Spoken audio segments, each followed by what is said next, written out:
Thank you very much. Now, our next speaker is a graduate of Bachelor of Science in Computer Science in Ateneo de Zamboanga University. She finished her Master of Science in Computer Science with a major in Software Engineering at the Ateneo de Manila University. She was the president of the Council of Deans for ICT in Region 9 from 2003 to 2005. Presently, she is the assistant professor in the College of Science and Information Technology at the Ateneo de Zamboanga University, and at the same time, the director of the said university's Computer Center. She is also the vice chair for Private Sector, Regional Information Technology and E-Commerce, and the vice president for Education, Toastmasters International Zamboanga Club. And to add to that, she is the president of the Philippine Society of IT Educators. Ladies and gentlemen, here to talk about free and open source software advocacy in information technology, please help me welcome a woman of great achievements, Ms. Maureen Bello.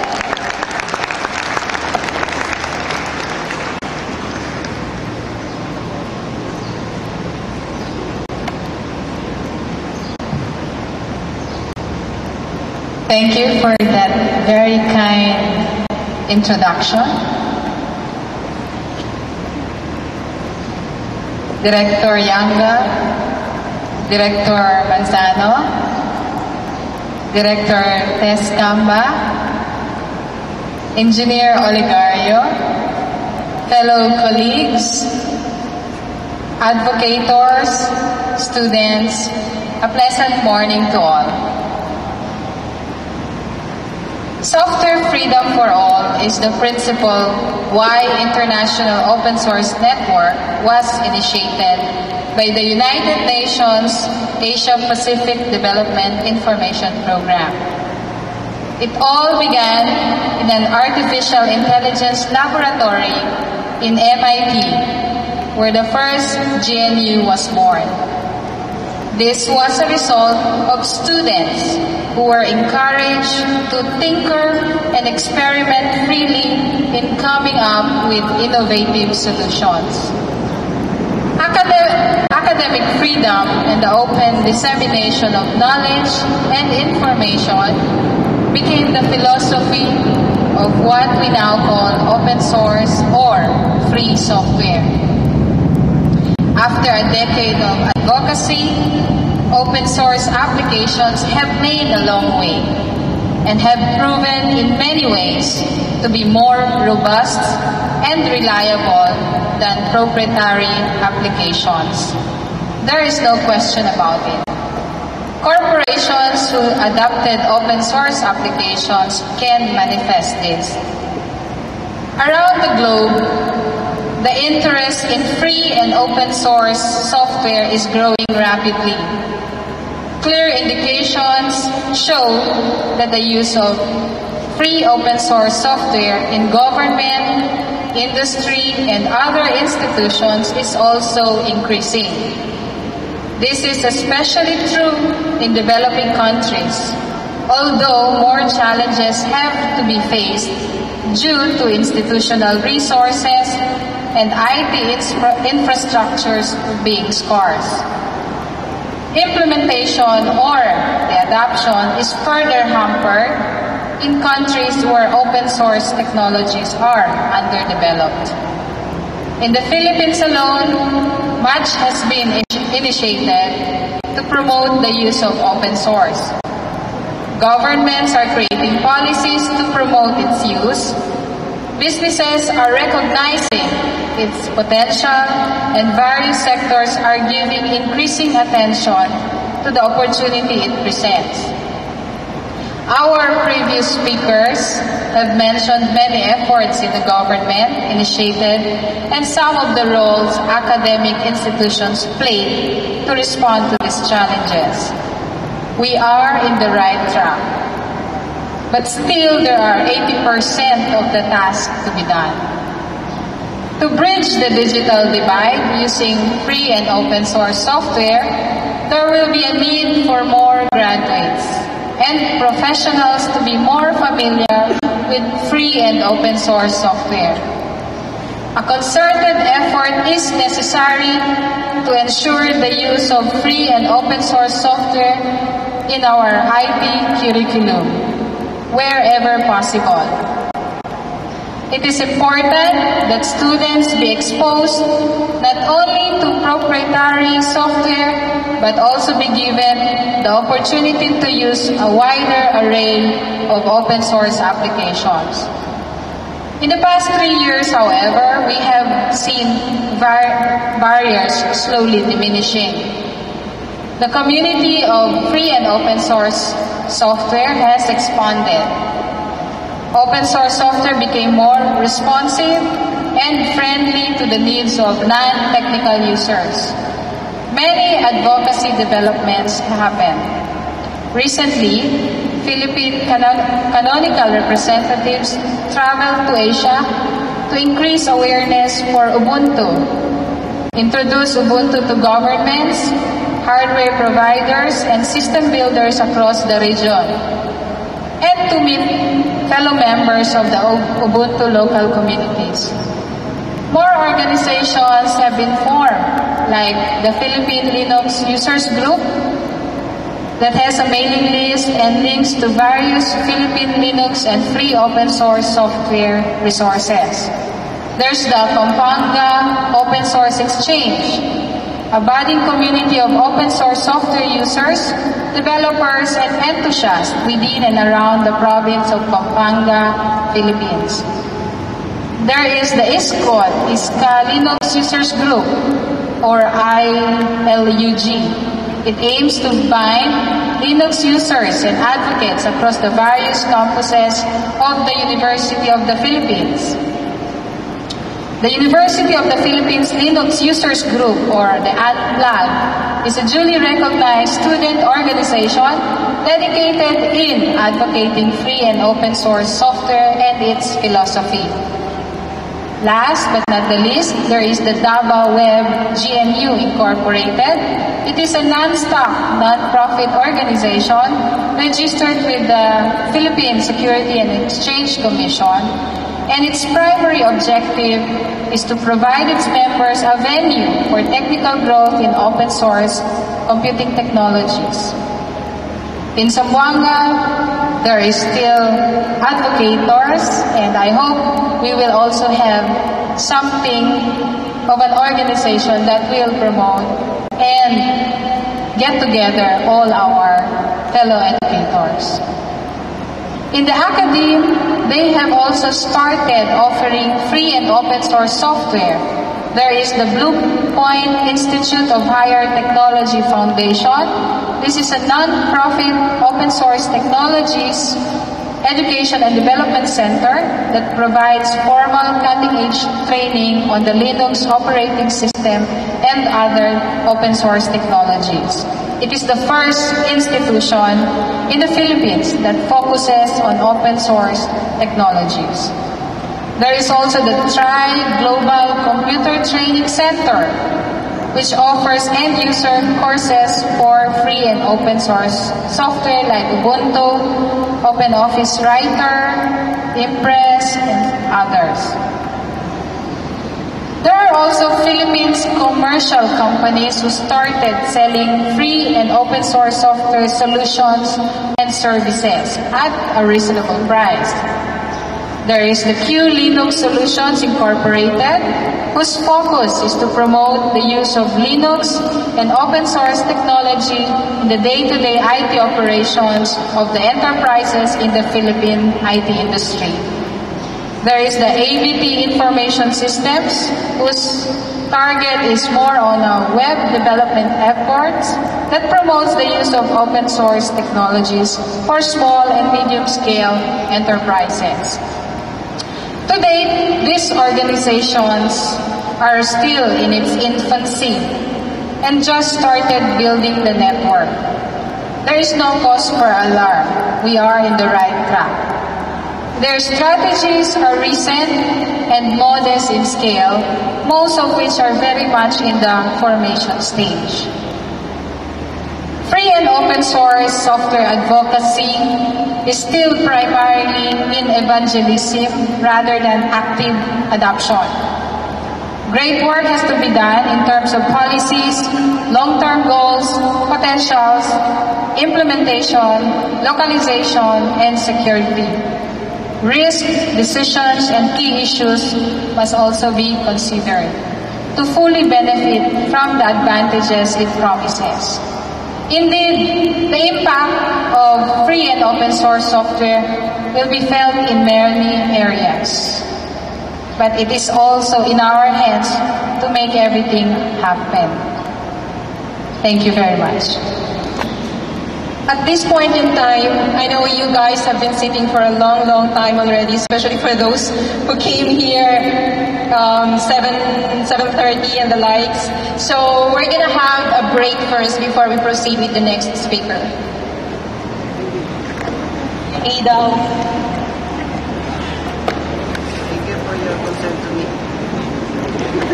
Are you sure?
Sorry to have kept you waiting and for all the inconveniences that you have suffered when we are starting out earlier this morning. Anyway, I want to introduce to you the person who inspired me, why I made this, why I had this idea all along. For 4 months already, I had toyed in my mind after attending Linux World in Manila that I can create also something this big, although I know it's not perfect, but at least something came out with the idea I had in mind.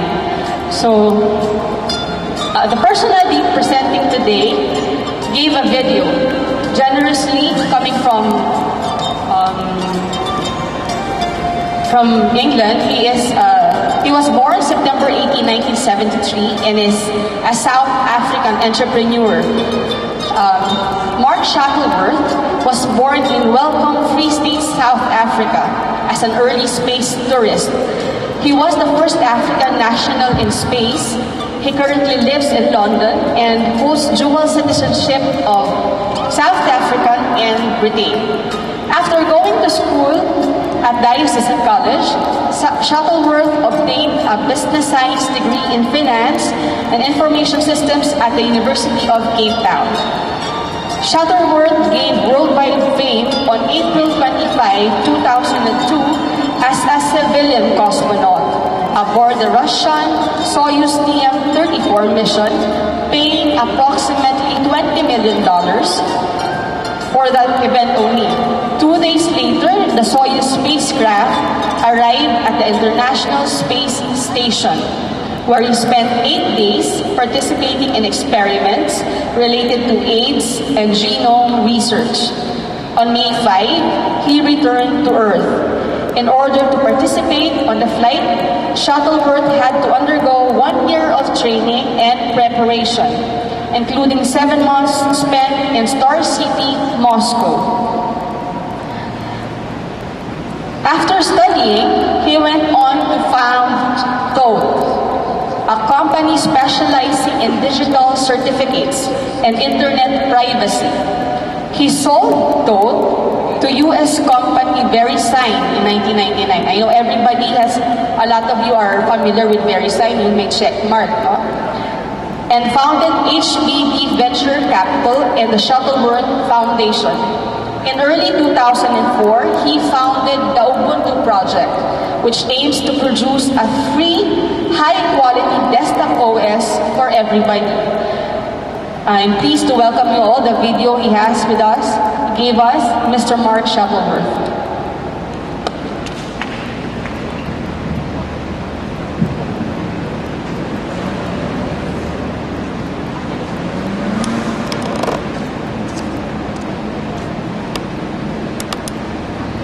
Good afternoon, everybody.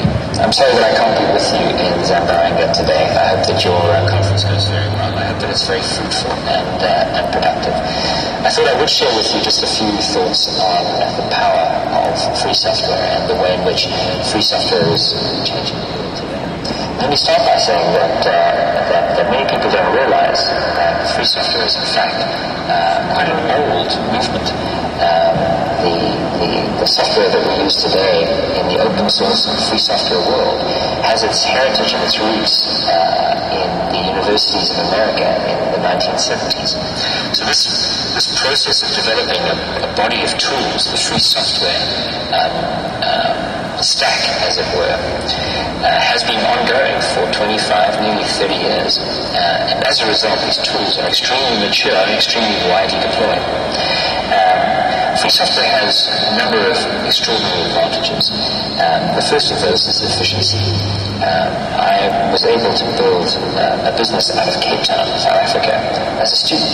That business was able to grow very quickly and be a very global internet business, purely because it was built on top of the free software tools, which are easy to deploy, easy to manage, and ultimately at very low cost can give you a very reliable platform upon which to build either a business or a school, a university, whatever your information infrastructure requirements are. Free software is a great platform for them. Free software has another key advantage, and that is transparency.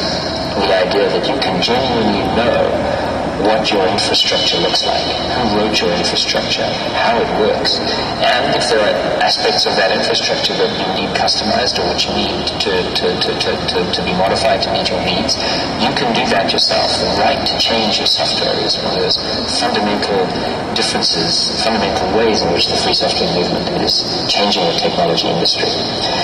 Of course, most of you will just use free software, as it comes off the CD. Take Ubuntu, take Red Hat, take Debian, install that and use it, because more and more that is becoming a usable platform for any kind of computing.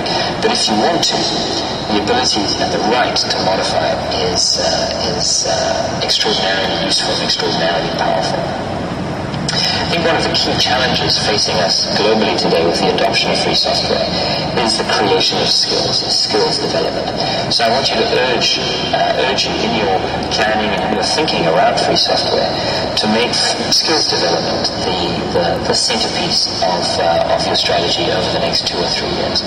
The countries today that are able to make sure that their university graduates and high school graduates who have exposure and access to technology get that exposure on a free software platform, those countries will have a substantial competitive advantage globally over the next 10 years as the rest of the world races to catch up.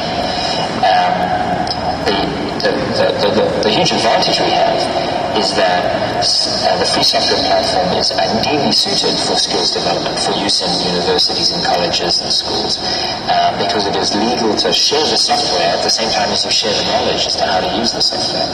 And that means that you can train 10 people on a free software platform.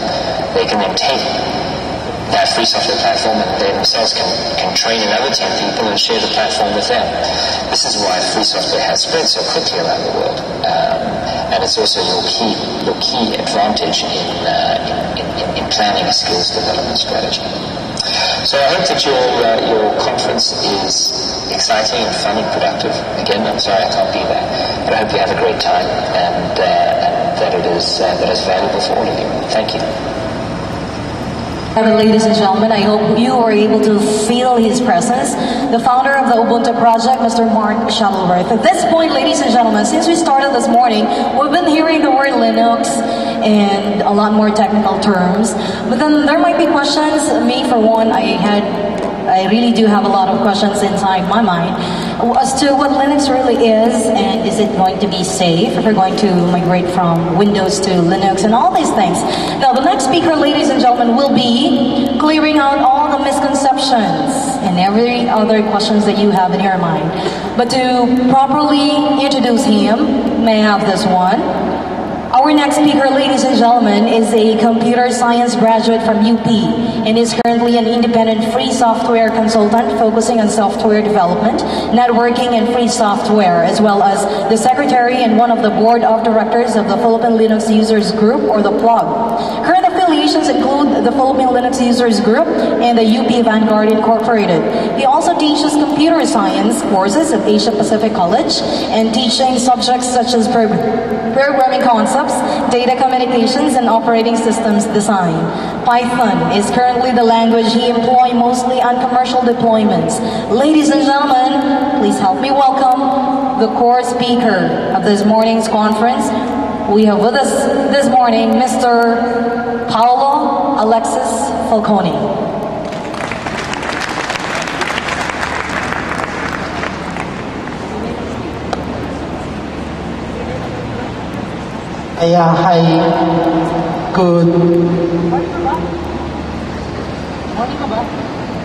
Hi, good morning. I am Paolo Alexis Falcone. An update, hindi na po ako nagtuturo. I've been very busy with my work, actually as a consultant. So, sa case namin kasi sa Metro Manila, I try to cover 5 cities in 8 hours. So, imposible na makapagturo at that rate. So, for today, I'll be discussing more on, not really on technical stuff, but I'll be discussing on what is free and open source software. They've been driving that term to you ever since this conference has started. And maybe perhaps before you've already heard of the term, but I'll just make some terminologies clear. And hopefully I could convince you as to how would you want to adopt free and open source software for your business or for your own personal use.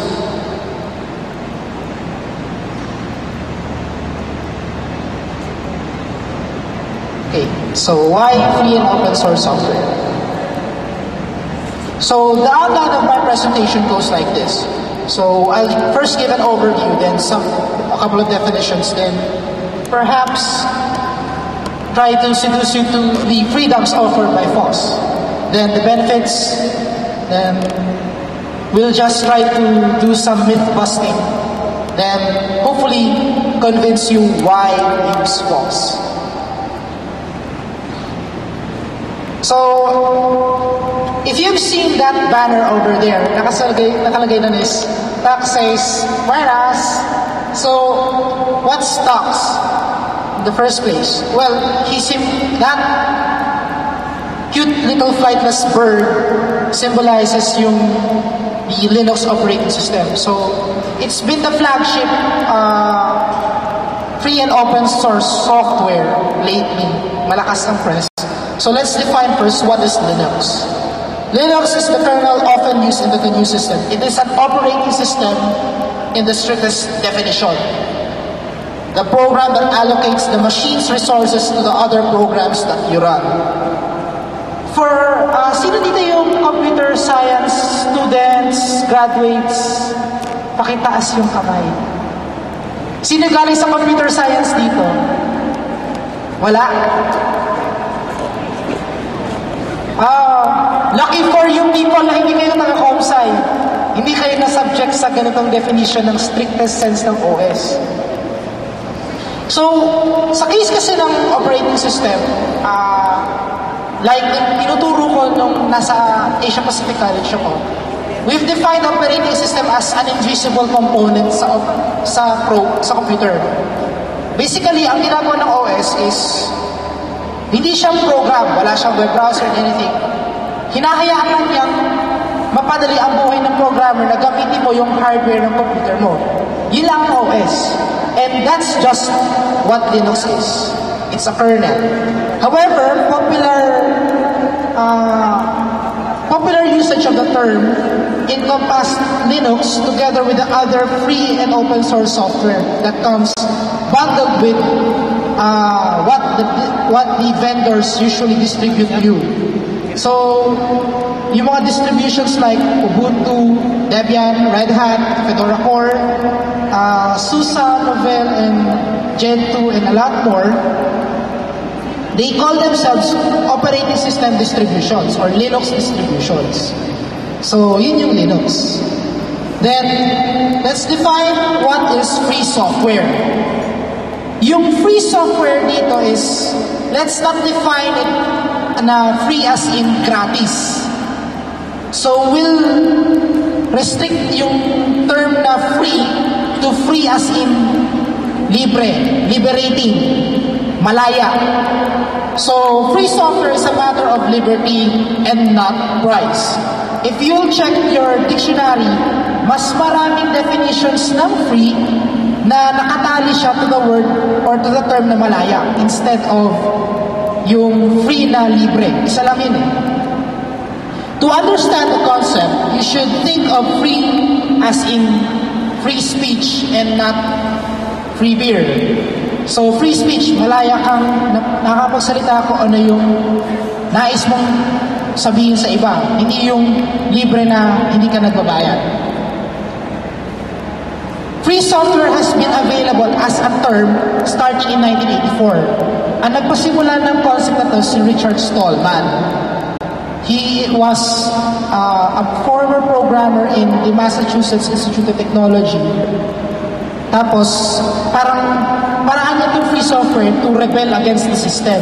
Kasi nung time na yun, nagiging uso na yung commercial proprietary software.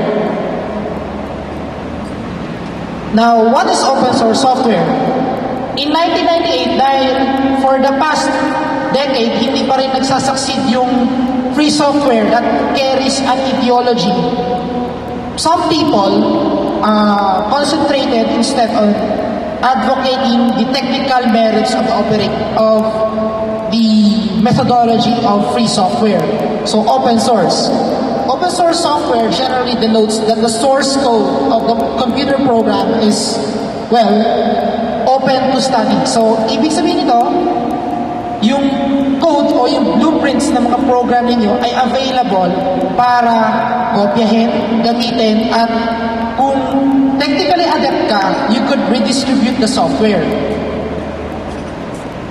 So, with open source, you are free to use it, change the program, then improve the design through the availability of source code well under an open source license. Marami na ang open source licenses na nagpo-proliferate sa market.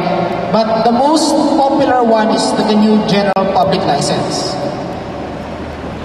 So, ano naman yung GNU? Yung GNU, mukha siyang hayop. It's a member of the bovine species. Pero yung GNU na i-define natin is a recursive acronym for GNU's not Unix. So, ang pronunciation niya ay GNU. Now, why is it called GNU Linux in some distributions, particularly Debian? Kasi yung karamihan sa Linux operating systems na gamit natin, karamihan ng mga userland tools ay gawa ng GNU project starting in 1994. Linus Torvalds, however, completed a workable system na lahat ay libre noong 1991 when he announced the availability of the Linux kernel. So 1991, when he was a graduate student at the University of Helsinki, then in-announce niya na available na ang Linux ng time na yun. So over the years, it has the design and implementation of the Linux kernel has improved, and so did the GNU utilities. So to give credit to the GNU developers who created the utilities like the GNU compiler collection, Emacs, the GNU core utilities that aim to replace the Unix utilities that come with many Unix distributions. It is called GNU Linux.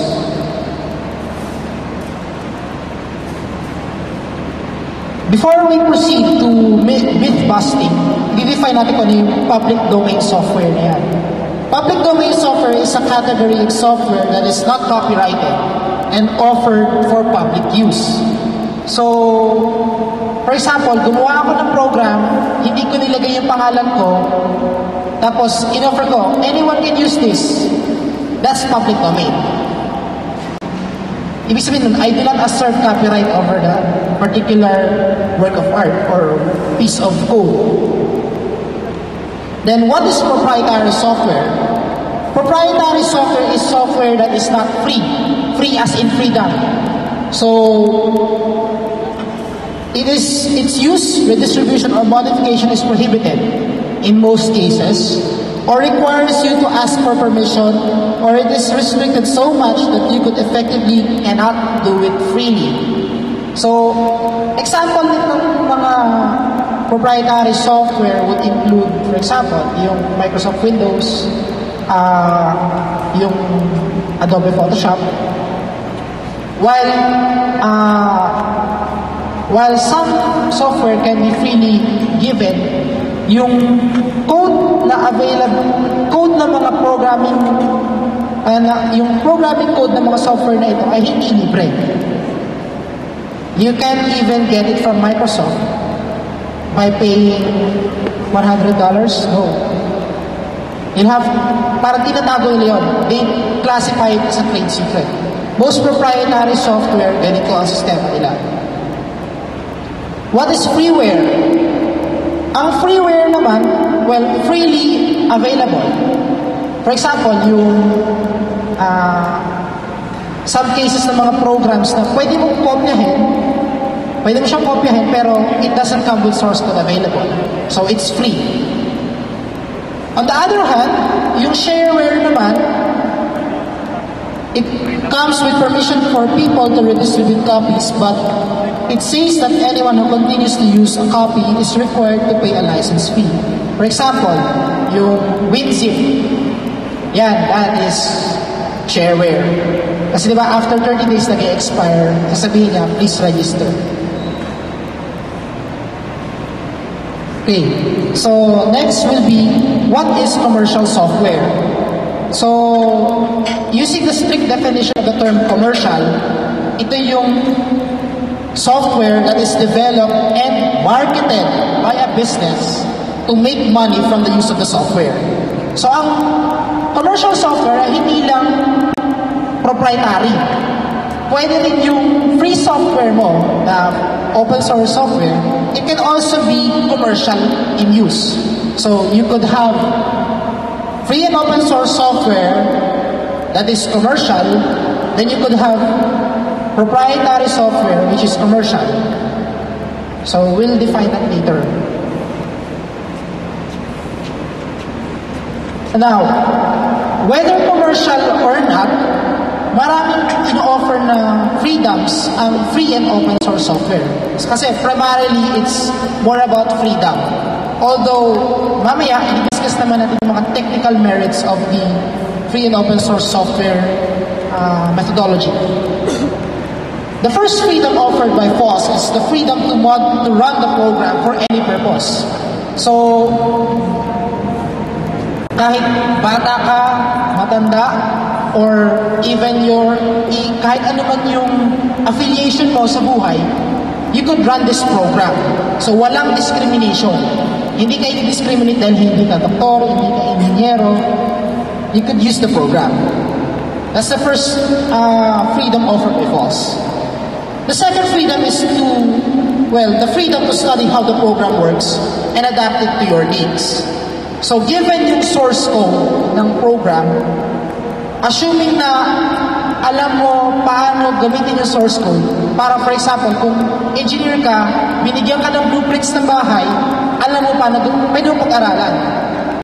Same goes with a programmer handed source code.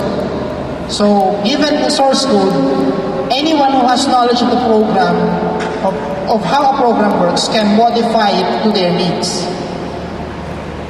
Next will be the freedom to redistribute copies so you can help your neighbor. So, unlike most proprietary software na you have to buy it, tapos you have to promise na hindi kita pwede pahiramin. Kasi sabi nila, piracy raw yan. Pag nanakaw yan. Free and open source software allows you the freedom to redistribute copies without feeling like a pirate from the high seas. So hindi pagpipirata ang pagkopya at pamimigay ng kopya ng free and open source software. So kung meron man kayong kaibigan na nangangailangan ng program, pahiram naman pahiram naman ng copy ng Open Office, I need to type a couple of documents. You can do that na walang guilt, na hindi ka hinahabol ng DSA o ng NBI. Walang ganung guilt with free and open source software. Next will be the freedom to improve the program and release your improvements to the public so that the whole community benefits. So, to accomplish all of these, particularly freedom number 2 and freedom number 4, you'll need access to the source code. So, in the case of an engineer, kailangan mo yung blueprints para magawa mo yun. In the case of programmers, you'll really benefit from the freedoms offered by Foss if you have access to the source code. Now, here goes some technical benefits on why Foss, why use Foss.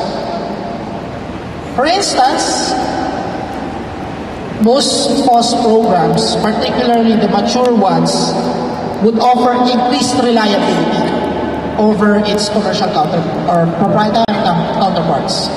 Another will be yung scalability issues, then better security, then a true lower cost of ownership, then especially for IT managers and businessmen here, you have control over your IP. Most of the time, however, numbers won't show why Foss is better. In some instances, proprietary commercial software can be better. In some cases, Foss can be better. But in my discussion, i-confuse ko kayo why there are cases na why Foss is better. So, let's tackle first the first technical merit of free and open source software. First is the reliability issue. Most mature projects are already reliable. For example, free and open source software powers the internet. Case in instance, alam niyo yung domain name system, for example, if you type www.google.com or www.microsoft.com or www.yahoo.com, ang ginagawa ng computer nyo actually is they try to communicate with a server based somewhere else. In the internet, the only unique thing are numbers. For example, 64.27.82.191. That's what we call an IP address, the Internet Protocol address. For most of us, we've got a very poor memory pagdating sa numero.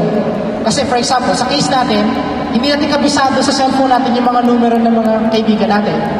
So we try to associate it with names.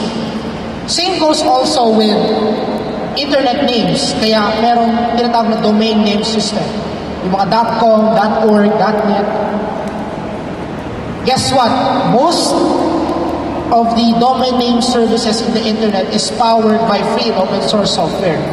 Particularly the program called BIND, or the Berkeley Internet Daemon.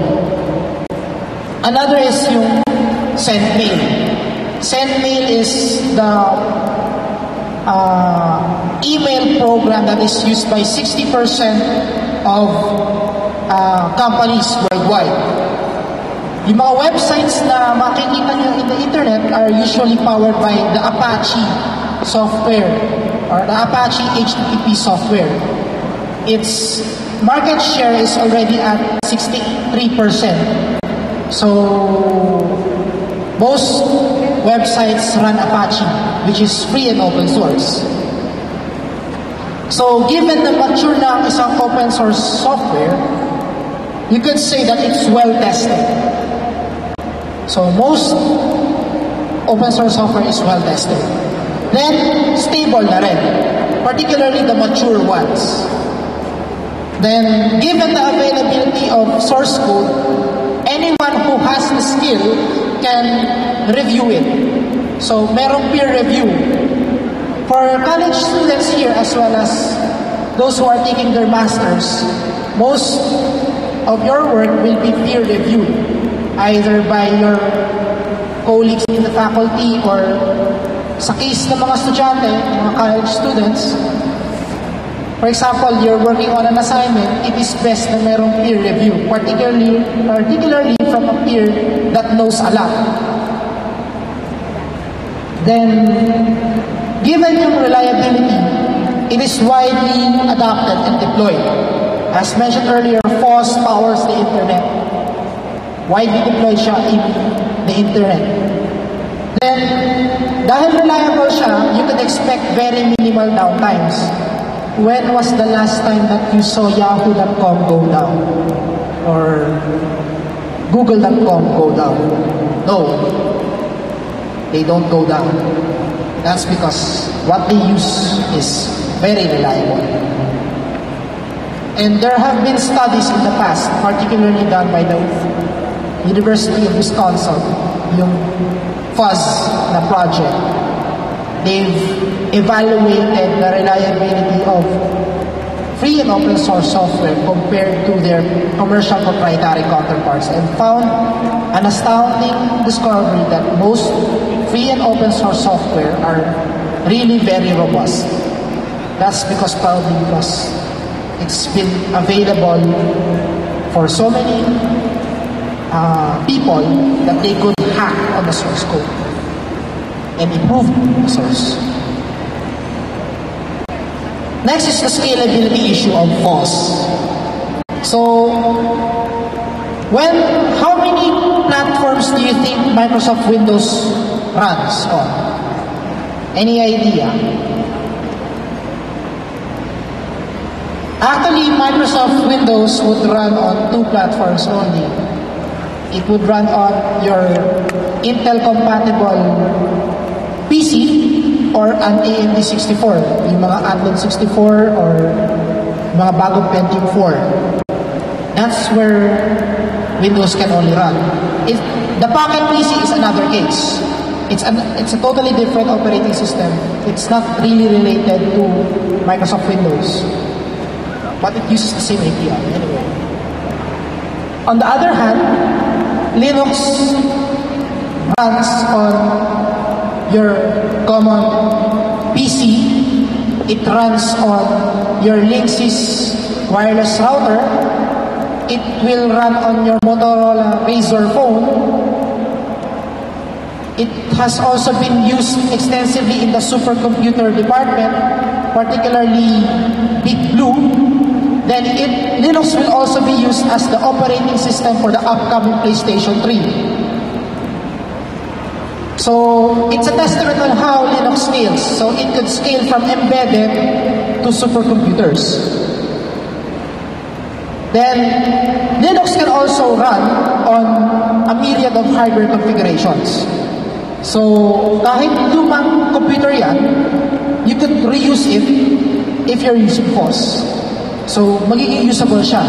Nabanggit kanina yung LTSP o yung the Linux Terminal Server Project. I saw with my very own eyes kung paano ginagamit ng ASTI yung kanilang yung lumang systems nila. As in, mga 486, kinabit lang sa network, tapos it's already usable. Kasi meron silang isang malakas na server, tapos yung mga 486 nila ay ginagamit lang as terminals.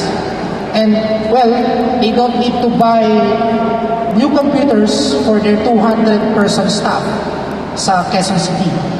They could reuse their own hardware. So, it could revive or resurrect your legacy computers. So, that's how scalable Foss is. Then, security. So, given yung availability ng source code, people, by the thousands, who have the skill to do security audits have looked to the code and audited it. Then it has been tested by so many people.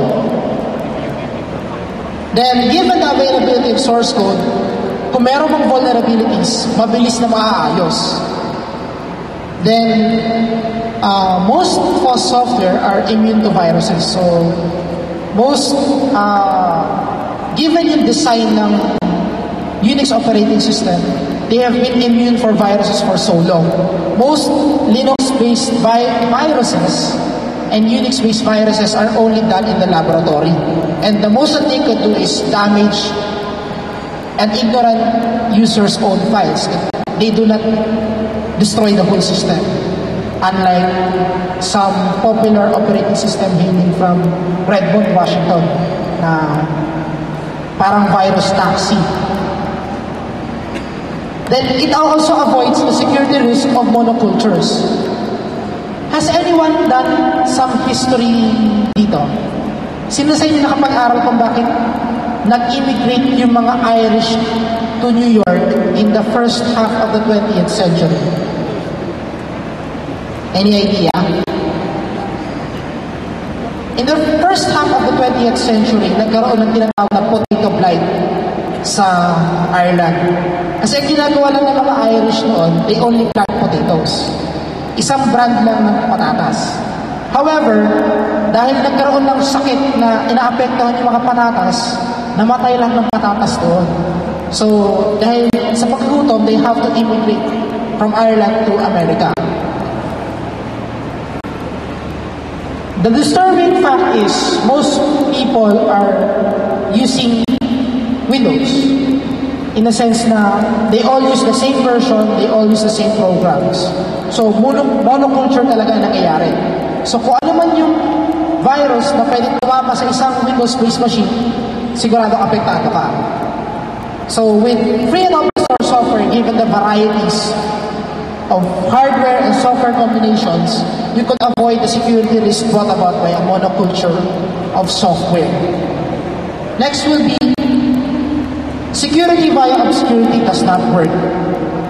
It really doesn't. Mamaya ipapaliwanag ko. Hindi ibig sabihin na bukas yung software o nakikita mo yung blueprint, insecure na siya. Kasi parang sinasabi natin na kung i-compare natin sa bahay, bakit hindi natin nilalabas yung blueprint ng bahay para makita ng mga magnanakaw? Diba? Pero oxymoron, diba? Free and open source, pero blueprint. So, if the good guys can see it, the bad guys can see it also, right? We'll explain later bakit ganon. Next issue pagdating